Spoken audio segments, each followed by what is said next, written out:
for me, my way of life that's centered around my meditation, my prayer work, my introspection, my study, my service, all of those things then become my way of life. So when I'm speaking, I'm actually speaking about what I'm living.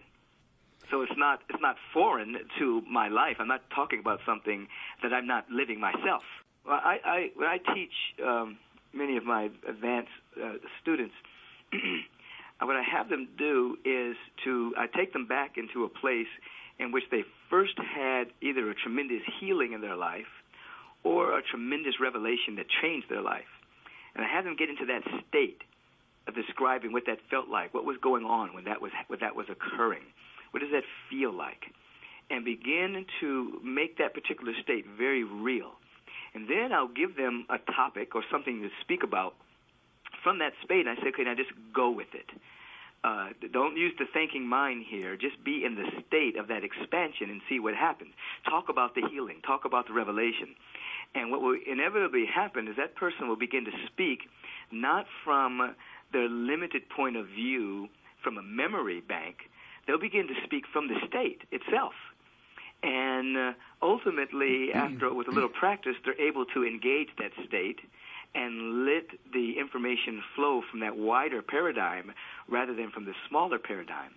I dare say that everybody listening has had moments of being in the zone, moments of sobriety, moments of insight.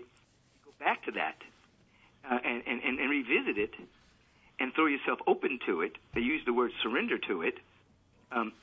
You'll discover much knowledge that you're now deleting, thinking you don't know it.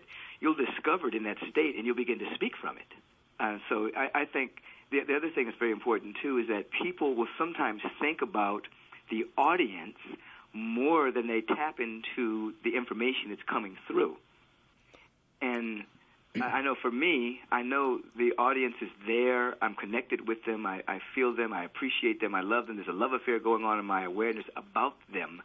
But I'm speaking, I'm not playing for the audience. I'm actually making myself receptive to the flow of information. And the audience's receptivity is helping that flow, that connection. It's a powerful state because after a while, sometimes I have the experience where the audience, it's not that they disappear. There's two things that happen. I see them differently. They're like light. Like I see them like light. And then two, I become aware that there's something needed there. I can be aware there's somebody over on my left that's wondering, how is this going to be helpful for them to pay their rent? Or somebody else is concerned about a healing in their life or something to that effect. And then what I'll do is take what seems to be broad and almost abstract, even though it's not abstract, it's real.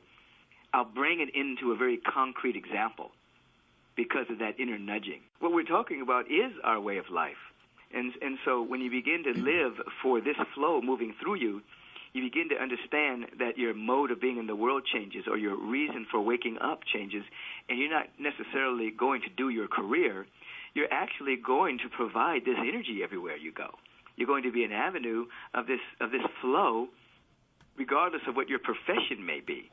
So then you begin to discover that though you may be multitasking in this world, you may be a mother, you may be a father, you may have a certain kind of career and other kind of vocations and avocations, you're really entering into the space where you're allowing this energetic flow to occur in whatever it is that you're doing. So as you just indicated, it may not be that you're publicly speaking, but you could be a plumber. You know, I had a friend of mine who was a plumber, and he would get into this space, and he could walk into the person's house, and after a while, he knew exactly what the problem was, and he would go to whatever the pipe fixture was or whatever the thing was, and he would invariably find out what the issue was. He would always repair it to a greater degree than what the people were paying him for because it was a part of his life work.